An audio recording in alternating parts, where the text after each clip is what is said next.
poorer and undereducated are less likely to vote.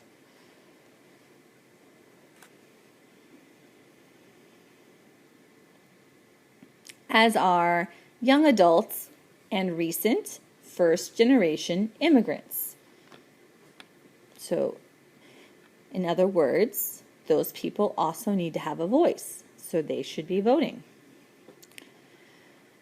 Changes in our political system have magnified, made great, these disparities. Lots of big words in this article.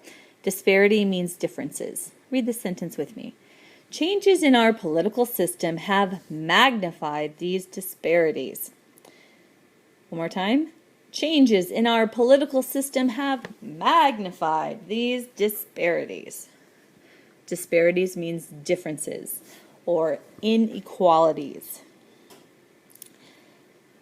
During the 1950s and 60s, when turnout rates were much higher, political parties reached out to citizens year-round. At the local level, these parties, which reformers often criticized as machines, connected even citizens of modest means and limited education with neighborhood institutions and gave them a sense of participation in national politics as well. Okay, that's a long sentence. Come on now.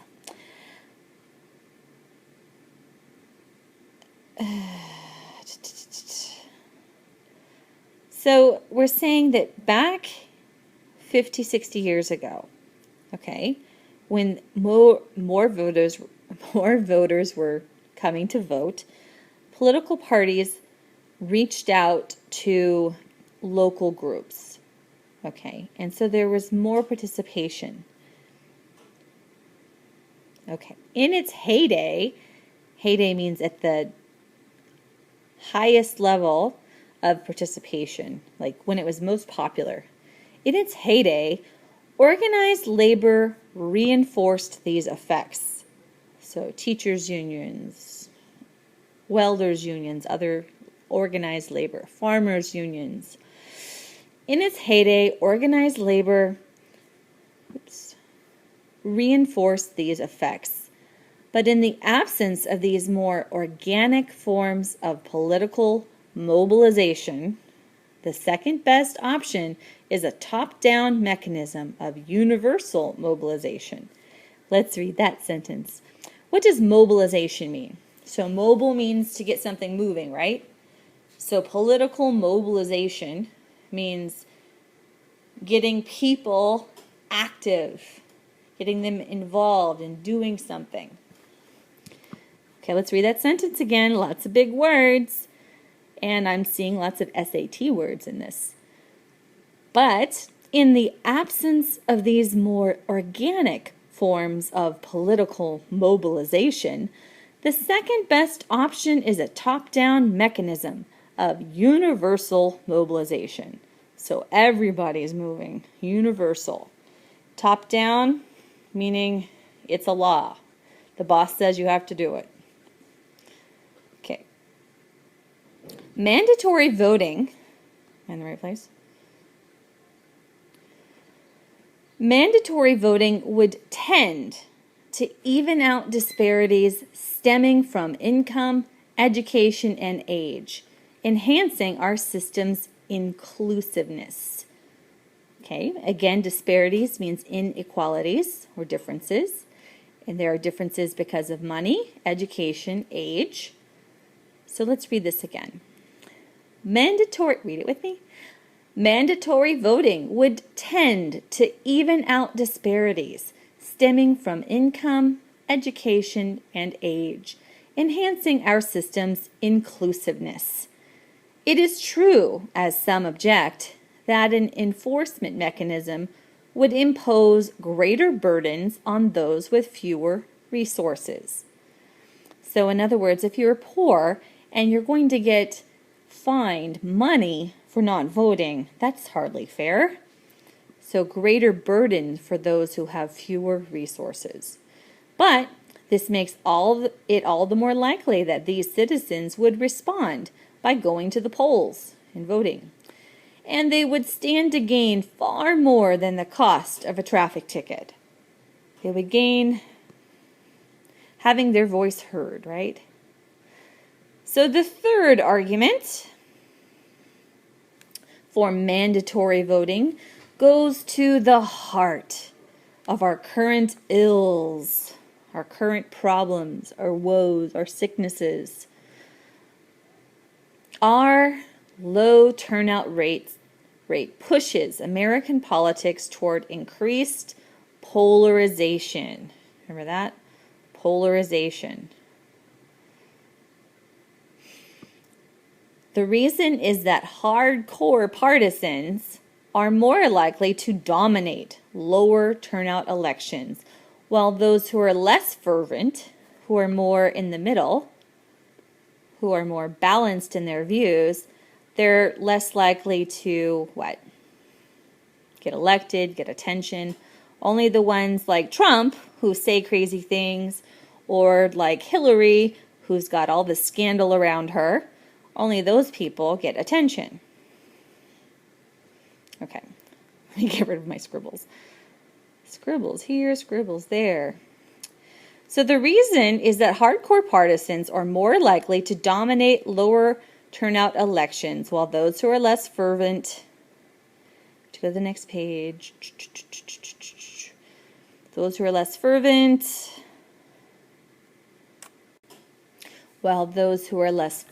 about specific issues and less attached to political organizations tend not to participate at levels proportional to their share of the electorate. Big words.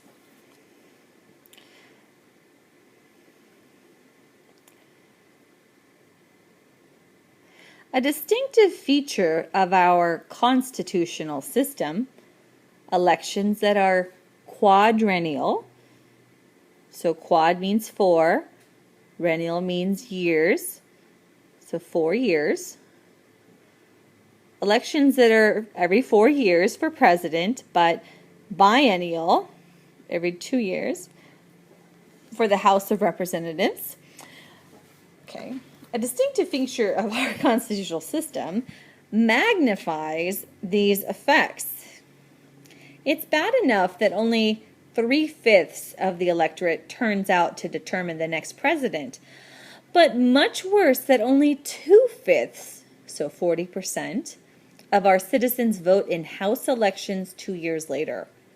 If events combine to energize one part of the political spectrum and dishearten the other, a relatively small portion of the electorate can shift the system out of all proportion to its numbers.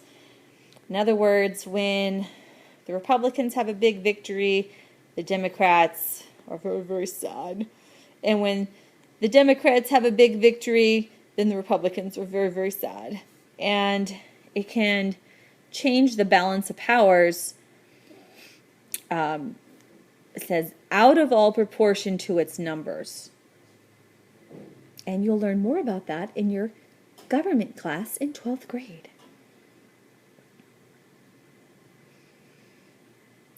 Okay.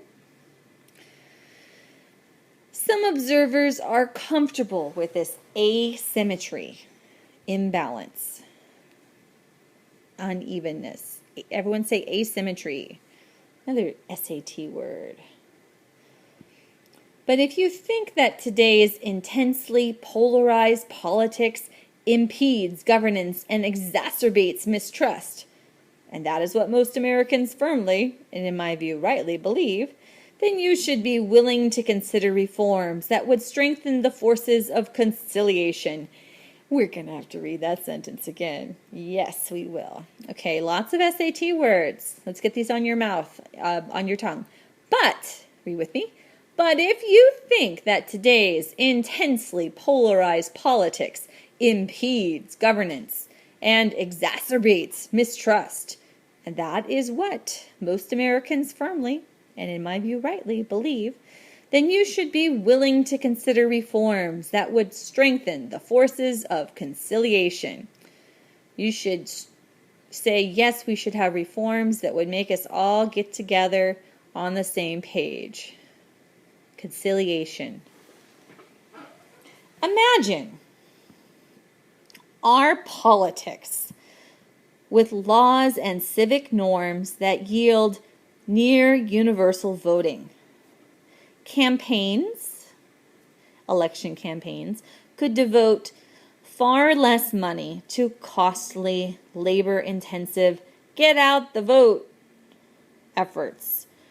Media gurus wouldn't have the same incentive to drive down turnout with negative advertising. Candidates would know that they must do more than mobilize their bases with red meat rhetoric on hot-button issues. Such language.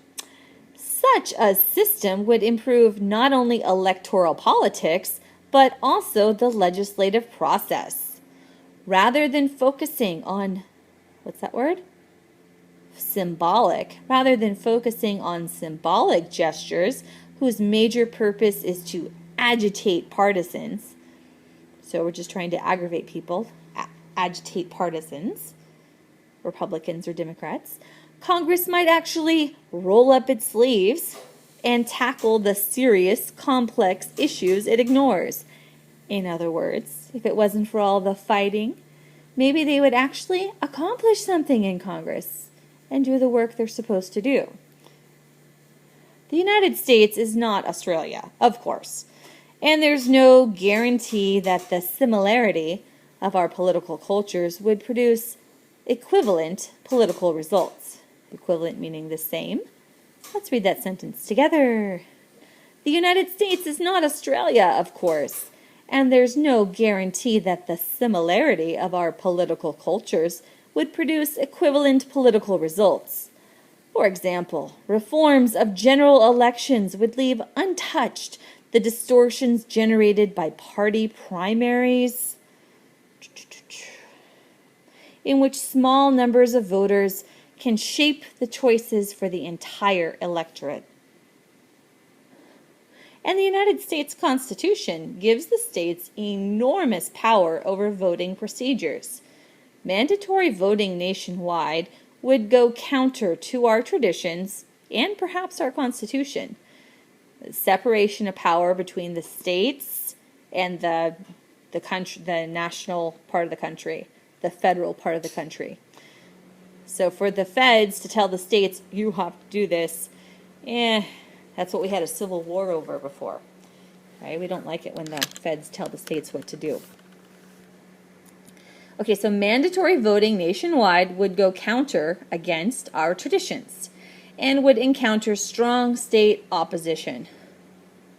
Instead, a half dozen states from parts of the country with different civic traditions should experiment with the practices and observers.